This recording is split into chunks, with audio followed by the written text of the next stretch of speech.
बहुत बढ़िया मीटर के बारे में। आउटसाइड माइक्रोमीटर में जितने भी सारे फंक्शन थे, है ना, सब सारा फंक्शन इसमें भी रहेगा।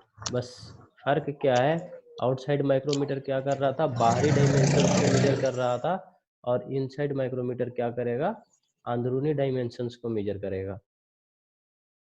जैसे बाहरी डायमेंशंस कहने का मतलब क्या, जैसे ये फ़ोन है ना, तो फ़ोन के इस साइड से लेके इस साइड तक का पूरा डायमेंशन को मेजर करता है आउटसाइड माइक्रोमीटर। इनसाइड माइक्रोमीटर क्या करेगा, इनसाइड माइक्रोमीटर करेगा बाबू, जैसे कि आपका ये ग्लास है, तो ग्लास का अंदरूनी डाया कितना है, या फिर इसकी अंदर का भाग का लेंथ कितना है ना, इस छोर से लेके इस छोर तक, ये इसको मेजर करेगा इनसाइड माइक्रोमीटर। का मेजर करेगा, इसमें तो किसी को दिक्कत नहीं होनी चाहिए, है कि नहीं। चलिए इसके डिफिनेशन के बारे में देख लेते हैं। ये भी उसी की तरह प्रिसीजन मेजरिंग इंस्ट्रूमेंट है और चेकिंग इंस्ट्रूमेंट है ना। इसका भी यूज हम लोग करते हैं लीनियर मेजरमेंट के लिए, लेकिन लीनियर मेजरमेंट ही करते हैं, लेकिन किसका करते हैं, इनसाइड का, किसी भी भाग के अंदरूनी, है ना, किसी भी पार्ट के अंदरूनी भाग को मापने के लिए इनसाइड सेम होती है। अब बात करते हैं कंस्ट्रक्शन के बारे में।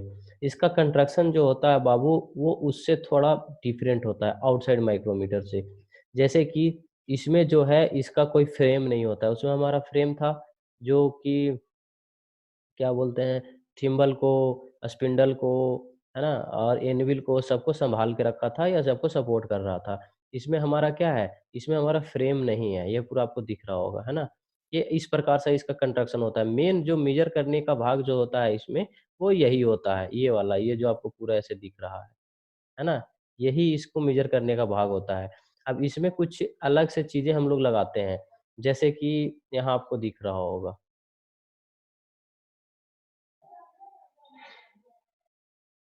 ये दिख रहा है ना? ये हम इसको अलग से इसमें हैंडल लगाते हैं, है ना? ताकि उसको पकड़ सकें, सपोर्ट कर सकें। इसमें एक्सटेंशन रॉड लगाने के लिए ये हमारा एक्सटेंशन रॉड है। इसमें अगर मान लीजिए कि ज़्यादा का बाहरी माप लेना है या ज़्यादा अंदरूनी माप लेना है, या ज़्यादा गहराई मापनी है, या ज़्यादा डायमीटर वाले पार्ट मापने हैं, तो हम लोग इसमें एक्सटेंशन रॉड का प्रयोग करेंगे। ये देखिए एक्सटेंशन रॉड इस प्रकार का रहेगा आपका। इसके बाद ये आपको दिख रहा है, आपका जो हैंडल है ना? हैंडल से क्या करते हैं बाबू, हैंडल को लगाने के लिए, है ना, आपका यहाँ पे ये दिया हुआ है, ये जो दिख रहा है आपको, ये दिख रहा होगा, है ना, या ये दिख रहा होगा। यहीं पे हम लोग क्या करते हैं, हैंडल को लगाते हैं। क्या करते हैं, हैंडल को लगाते हैं, और हैंडल को लगाने के बाद इसको जैसे किसी भी बोर में, जैसे ये आपका कोई एक गहराई वाला पार्ट्स है, और इसके बीच की आपको दूरी मापनी है। ये डिस्टेंस आपको पता करना है, और इसकी कंसेंट्रिक भी पता करनी है, मतलब यहाँ से लेके यहाँ तक, है ना, यहाँ से लेके यहाँ तक आपकी मतलब चारों तरफ डाया समान है या फिर अलग-अलग है। होता क्या है कि जैसे कोई भी एक पार्ट हो, तो एक किसी-किसी एकदम एक पार्ट का जो दोनों सरफेस होते हैं वो बिल्कुल पैरेलल होते हैं, कुछ के इंक्लाइंड होते हैं। तो हमको पैरेलरिटी भी चेक कर सकते हैं इस माइक्रोमीटर से किसी पार्ट का। मतलब कि दोनों सरफेस जो हैं वो एक दूसरे से के बराबर हैं या फिर सापेक्ष में हैं या पैरेलल हैं कि नहीं, ये भी हम इससे चेक कर सकते हैं। तो इसमें क्या करते हैं हम लोग, एक्सटेंशन रॉड जी, इसमें माइक्रोमीटर को क्या करते हैं, इस हैंडल के सहारे से इसमें डालते हैं, और ये थिम्बल है, थिम्बल से हम लोग स्पिंडल को बाहर अंदर निकाल के एडजस्ट करते हैं, है ना। इसमें एक चीज़ और है, जैसे कि अगर मान लीजिए आपको ज़्यादा डिस्टेंस का मापना हो, है ना? ज़्यादा बड़ा है आपके पास पार्ट्स, और उसकी आपको बोर मापना है ना? तो उसके लिए आप लोग एक कर क्या कर सकते हैं कि इसमें एक्सटेंशन रॉड का प्रयोग कर सकते हैं। एक्सटेंशन रॉड जो हमेशा होगा आपका, वो जिधर से निकलेगा आपका स्पिंडल, या जैसे कि ये हमारा है ना, इसमें दोनों तरफ एनविल होते हैं। क्या होते हैं, दोनों तरफ एनविल होते हैं जो जाके सरफेस में टच करते हैं, है ना। और इसी में आपका लगता है स्पिंडल, तो सॉरी, स्पिंडल का एक्सटेंशन रोड, है ना। तो एक्सटेंशन रोड का प्रयोग हम वहाँ पे करेंगे जहाँ पे हमको ज़्यादा डिस्टेंस में, है ना, ज़्यादा दूरी में, या फिर बहुत बड़ा पार्ट्स का डायमीटर मापना हो, दूरी मापना हो, अंदरूनी भाग का, वहाँ पे हम लोग एक्सटेंशन रोड का प्रयोग करेंगे नहीं। इसमें क्या है कि एक अगर आपका 25 से 50 वाला भी अगर आपके पास माइक्रोमीटर है, तो उससे आप 100 एमएम का भी माप सकते हैं। किसके सहारे से? एक्सटेंशन रोड के सहारे से। इसमें ये लिमिट नहीं है कि आप इतना तक की एक्सटेंशन रोड लगा सकते हैं। जैसे हमारा माइक्रोमीटर में क्या था कि अगर 75 से 100 वाला माइक्रोमीटर है आपका आउटसाइड माइक्रोमीटर, तो उसमें क्या सिस्टम था कि आप 75 से 100 है, तो आप 50 एमएम तक और एक्सटेंशन रोड लगा सकते हैं उसमें। 50 एमएम से ज़्यादा का एक्सटेंशन रोड नहीं लगा सकते हैं। अगर उसमें 75 से 100 है, अगर उसमें 50 एमएम का एक्सटेंशन रोड लगा देते हैं, तो 0 से 25 आपका वो माइक्रोमीटर मेजर कर लेगा। लेकिन इसमें क्या है कि आपका 25 से 50 वाला भी माइक्रोमीटर है इसमें, और आपको 200 एमएम भी मेजर करना है, तो इसमें आप 175 एमएम का एक्सटेंशन रॉड लगा के माप सकते हैं और बहुत ही इजीली वे में, क्योंकि इसमें जो है कोई भी एक्सटेंशन रॉड को रोकने वाला नहीं है। जैसे कि आउटसाइड माइक्रोमीटर में क्या था, आपको एक बार दिखाता हूँ। आउटसाइड माइक्रोमीटर में जो एनीविल था इस प्रकार से था, है ना? और ये यहाँ पे आपका एक्सटेंशन, यहाँ पे एनीविल जो था वो इधर के स्पिंडल जो निकलता था उसको रोक लेता था। लेकिन यहाँ पे ये जो निकलेगा इसको कहीं रोकने वाला कोई नहीं दिख रहा होगा आपको, है ना? इसको आप जहाँ ले जा सकते हैं, जितनी दूरी तक ले जा सकते हैं, जितना बड़ा एक्सटेंशन रोड इसमें लगा सकते हैं। तो ये सब फ़ायदा है आपका इसमें, है ना? अब इसमें एक चीज़ और क्या है कि हमारा आउटसाइड माइक्रोमीटर था, वो 0 से ही मेज़र करना स्टार्ट कर देता था। मीन्स 0 एमएम से ज़्यादा मापता था। इसमें क्या है कि इसमें आप 25 एमएम से कम नहीं माप सकते हैं, है ना? आप जैसे हम बात कर रहे थे आउटसाइड माइक्रोमीटर में 0 से 25 माप सकते हैं, मतलब कम से कम 0.1 0.01 से ज़्यादा कितना भी माप सकते हैं, लेकिन इसमें ऐसा सीन नहीं है। इसका भी लिस्ट काउंट उतना ही होता है, 0.01 ही होता है, लेकिन इसमें जो है 25 एमएम से ज़्यादा माप ले सकते हैं, 25 एमएम से कम नहीं ले सकते हैं। 25 से 50 ले सकते हैं, 50 से 75 ले सकते हैं, ये इसी साइज़ में अवेलेबल भी होते हैं। 75 से 100 लेते हैं, 100 से 125, 125 से 150 इस प्रकार से। अब आपके मन में सवाल आ रहा होगा कि 25 से कम क्यों नहीं, है ना? तो 25 से कम क्यों नहीं ले सकते हैं? क्योंकि देखिए ये क्या है, इनसाइड माइक्रोमीटर अंदरूनी भाग को मापता है। तो जब भी कोई अंदरूनी भाग को मापने के लिए उसको अंदरूनी भाग में जाना पड़ेगा ना। जैसे खाने के लिए खाना बनाना पड़ेगा, या फिर बना हुआ है तो फिर उसको खाना पड़ेगा, ऐसे ही तो पेट में चला जाएगा नहीं। तो इसकी अंदरूनी भाग को अगर हमको मापना है, किसी ग्लास है ये मान लीजिए, या कोई भी पार्ट्स है जो इसमें होल है, और उसके इसके ये वाला डायमेंशन हमको मेजर करना है, तो इसको बीचों बीच मेजर करने के लिए हमारा माइक्रोमीटर को बीच में जाना पड़ेगा ना। तो जब माइक्रोमीटर को बीच में हमको जाना पड़ेगा, तो उसकी अपनी एक स्पेस होगा, अपना एक डायमेंशन होगा जो उसके अंदर जाएगा, क्योंकि उसके अंदर भी तो बहुत ज़्यादा मैकेनिज्म है ना। हवा तो है नहीं कि हवा का एक बूंद गया जो इस सरफेस में टच किया, और दूसरा बूंद गया जो इस सरफेस में टच किया, और दोनों के बीच में डिफरेंस बता दिया कि कितना डायमेंशन है, ऐसा तो है नहीं। तो इसकी अपनी एक शेप होती है, अपनी एक साइज होती है। तो इसका जो शेप जो बनाया जाता है बाबू इनसाइड माइक्रोमीटर का, वो 25 एमएम का बनाया जाता है। और 25 एमएम का जो बनता है, 25 एमएम से कम नहीं होता, 25 एमएम से ज़्यादा नहीं होता, 25 एमएम का बनाया जाता है। और वही जो 25 एमएम के अंदर से ही 25 एमएम का एक एक्सटेंशन रॉड या फिर स्पिंडल जिसको आप बोलते हैं, या फिर एनविल बोल लीजिए, वो आपका आगे की ओर बढ़ता है और 25 एमएम से ज़्यादा 50 एमएम तक मेजर करता है, 50 से ज़्यादा 75 तक मेजर करता है। अब अगर 25 एमएम से ये कम नहीं माप सकता, क्यों नहीं माप सकता आप तो समझ गए होंगे। क्योंकि इसकी अपनी एक साइज़ है। जैसे ये वाला जो आपको होल दिख रहा है, इस होल में जो भी जाएगा उसकी अपनी एक क्षमता होगी ना, अपनी एक साइज़ होगी ना।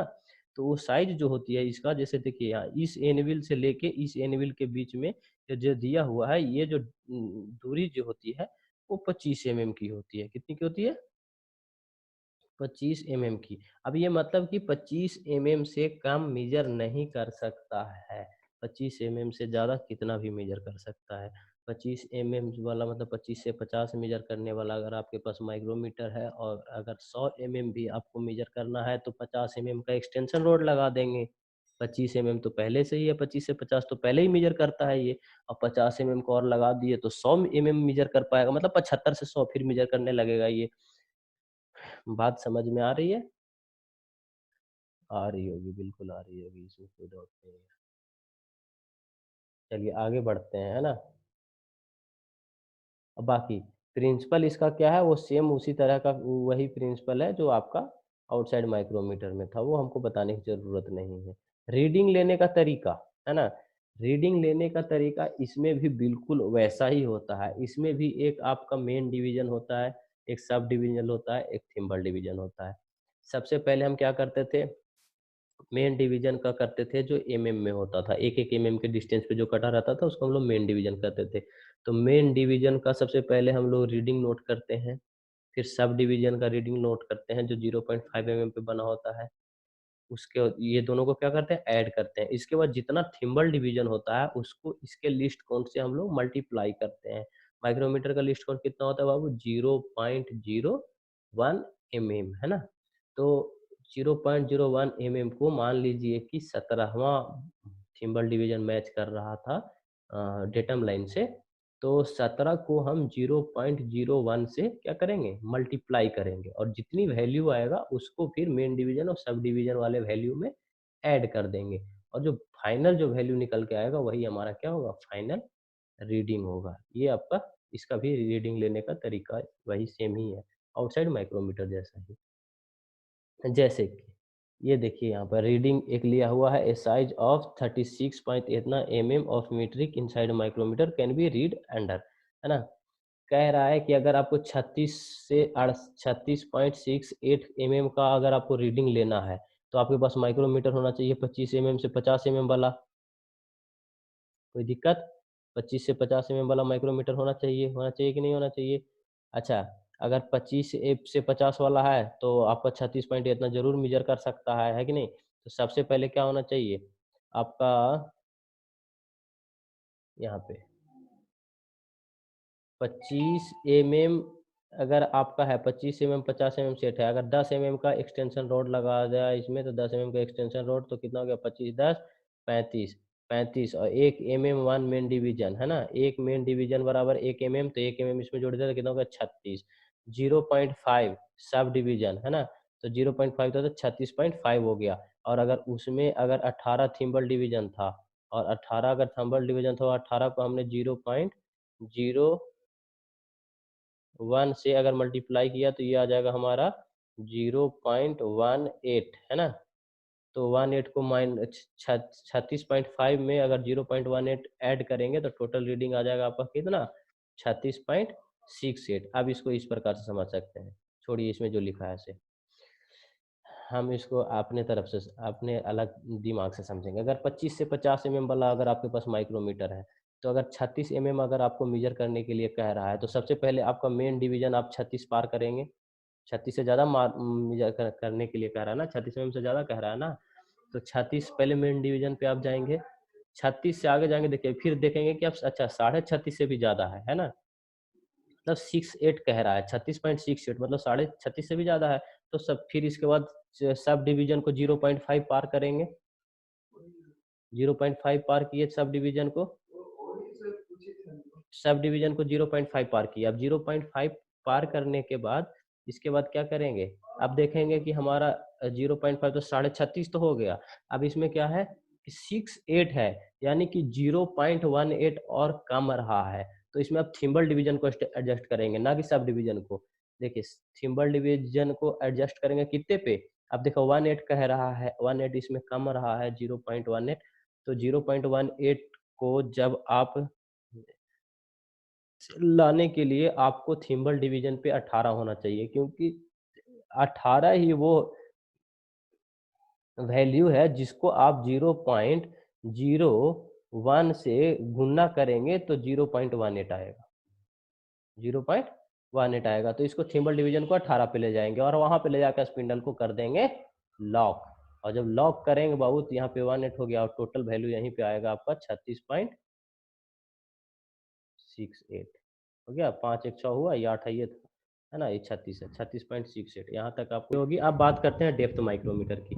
डेप्थ माइक्रोमीटर जैसे हमारा आउटसाइड माइक्रोमीटर क्या कर रहा था, बाहरी बाहरी डायमेंशंस को माप रहा था, मतलब किसी पार्ट्स के बाहर से बाहर को मेजर कर रहा था। इनसाइड क्या कर रहा था, किसी अंदरूनी भाग को मेजर कर रहा था। तो डेप्थ माइक्रोमीटर नाम से पता चल रहा है कि गहराई को मापेगा, है ना? तो गहराई को जब मापेगा आपका डेप्थ माइक्रोमीटर बाबू,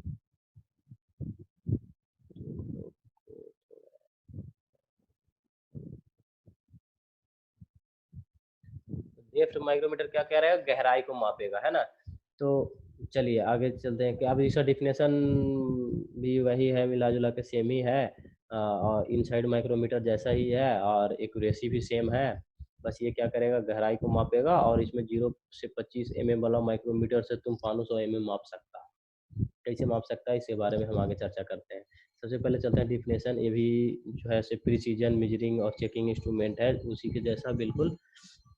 इसके बाद है कि इसका यूज जो है सो डेप्थ मतलब होल, किसी ब्लाइंड होल की गहराई मापने के लिए करते हैं, और इसमें स्लॉट्स मापने के लिए करते हैं, प्रोजेक्शन मापने के लिए करते हैं, कीवे कीवे की गहराई मापने के लिए करते हैं, है ना?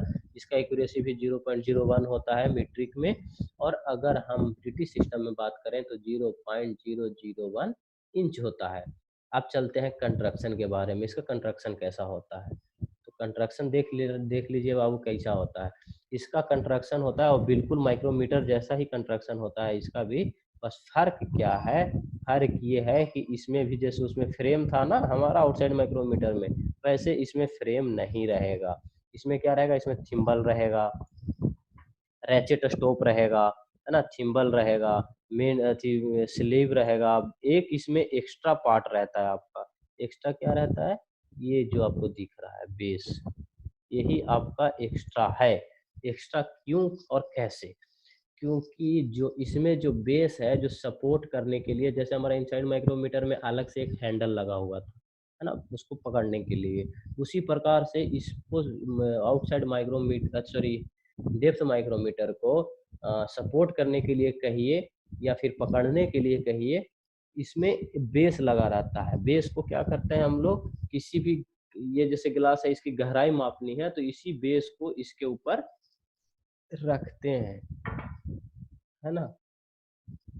और इसके बाद इसमें थिम्बल पे के को या रैचेट स्टॉप को बढ़ा के आगे, और ये हमारा अंदर जाएगा, ये अंदर नीचे तक जाएगा और ये जाके फिर वहां जाके माप लेगा। अब इसमें क्या, इसमें एक चीज है, इसमें जो होता है बाबू, आपका रीडिंग जो होता है वो उल्टा होता है। कैसा होता है, उल्टा होता है। ये सवाल आपके एग्जाम में बहुत ज्यादा पूछे होते हैं कि विच माइक्रोमीटर हैव रीडिंग जो होता है जो उसका उल्टा होता है, या फिर उल्टे डायरेक्शन में उसका पूरा मेजर करने का जो स्केल जो बना होता है वो पूरा उल्टा डायरेक्शन में होता है। उल्टा डायरेक्शन में कैसे होता है ये हम आपको एक बार बताते हैं। पहले ऊपर चलते हैं, आपको उसमें दिखाते हैं पहले कैसा है आउटसाइड वाले माइक्रोमीटर में आपका रीडिंग कैसा दिया हुआ है। देखिए आउटसाइड माइक्रोमीटर वाला में कैसे है, इधर से आउटसाइड माइक्रोमीटर में देखिए 0 से स्टार्ट हो रहा है और इधर की ओर बढ़ रहा है कि नहीं, बढ़ रहा है ना, इधर से इधर की ओर बढ़ रहा है। मतलब पहले 0 था, फिर 5 था, 10 था, 15 था, 20 था, ऐसे जाके इधर बढ़ेगा, इधर की ओर बढ़ेगा, है ना? लेकिन इसमें क्या है, इसमें ऐसा सीन नहीं है।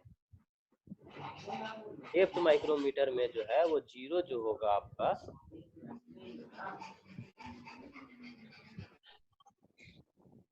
डेप्थ माइक्रोमीटर में 0 जो होता है आपका वो सबसे ऊपर होता है। कहाँ होता है, सबसे ऊपर। उसमें क्या था, सबसे ऊपर क्या था, सबसे ऊपर 25 था जो फाइनल था आपका, मतलब 25 तक था, उससे ज्यादा नहीं था, तो वो सबसे ऊपर में था आपका 25। इसमें क्या है, सबसे ऊपर में आपका रहेगा 0, और 0 के बाद रहेगा आपका 1 mm, 0 mm, 0, 1, 2, 3, 4, यहाँ रहेगा फाइनल 25, है ना? तो जब ये आपका थिम्बल सबसे नीचे इसमें सटेगा तो आपका सबसे ज्यादा मेजर करेगा 25 mm में, ये आपका स्पिंडल नीचे चला जाएगा, और जब सबसे ऊपर जाएगा तो ये स्पिंडल अंदर रहेगा, 0 mm रहेगा। मतलब इसका जो मेजरिंग करने का या फिर इसमें जो इसके जो स्लीप पे या बैरल पे जो स्केल बना होता है वो उल्टे डायरेक्शन में बना होता है, सीधा सीधा यही रह गया आपका। इसमें रीडिंग लेने का भी तरीका सेम है, main division, sub division, thimble division, क्योंकि इसमें भी तीनों तरह के डिवीजन बने होते हैं। इसका लिस्ट काउंट भी सेम होता है, कंस्ट्रक्शन थोड़ा अलग है। इसमें एक ही माइक्रोमीटर से आप 500 mm तक का भी माप सकते हैं। चलो आप बात करते हैं स्क्रू थ्रेड माइक्रोमीटर की। स्क्रू थ्रेड माइक्रोमीटर कुछ नहीं होता है बाबू, स्क्रू थ्रेड जो होता है वो उसका पिच डायमीटर है ना, किसी स्क्रू थ्रेड का या किसी नट का या किसी बोल्ट का या किसी स्क्रू का उसका डायमीटर मापने के लिए होता है। इसमें क्या होता है, इसमें जो माइक्रोमीटर जो मेजर करने वाला होता है उसका एक तरफ स्पिंडल तरफ और एक एनविल तरफ, दोनों तरफ जो होता है वो थ्रेडेड टाइप के बने होते हैं, मतलब थ्रेड में घुसने लायक वो स्लॉट बना होता है। उसमें क्या करता है, उसमें घुस जाता है, इसके बाद उसका pitch diameter, external diameter, internal diameter, ये सारा कुछ मीटर कर लेता है स्क्रू थ्रेड माइक्रोमीटर में। अब कैसन होता है ऐसे देख लेते हैं, उसका भी लिस्ट काउंट हो गया या एक्यूरेसी जो कह लीजिए सब सेम होता है। और इसका कंस्ट्रक्शन जो होता है वो बिल्कुल आउटसाइड माइक्रोमीटर जैसा होता है। कैसा होता है, आउटसाइड माइक्रोमीटर जैसा, बिल्कुल यहाँ पे देख सकते हैं ये आउटसाइड माइक्रोमीटर जैसा दिख रहा है। इसमें क्या होता है, इसमें देखिए, इसमें जो आपका ये मान लीजिए ये आपका स्पिंडल है और ये आपका एनविल है ना। एनविल में ये क्रेस्ट जो होता है किसी थ्रेड का वो घुसेगा और इसमें क्या करेगा, इसमें अंदर वाला, इसमें अंदर वाला घुसेगा जो होल रहता है जिसको हम लोग रूट बोलते हैं, किसी थ्रेड का रूट बोलते हैं उसको, वो वाला जाएगा और ये बीच का क्या करेगा, मीजर कर लेगा। ये स्पिंडल टच करेगा किसी थ्रेड में, ये टच करेगा, उसका पिच डायमीटर हो गया या मैं इनर डायमीटर या आउटर डायमीटर, दोनों को मेजर करता है ना। बाकी सारा चीज सेम होता है इसका, बिल्कुल आउटसाइड जैसा माइक्रोमीटर जैसा होता है और वो भी सेम होता है। लिस्ट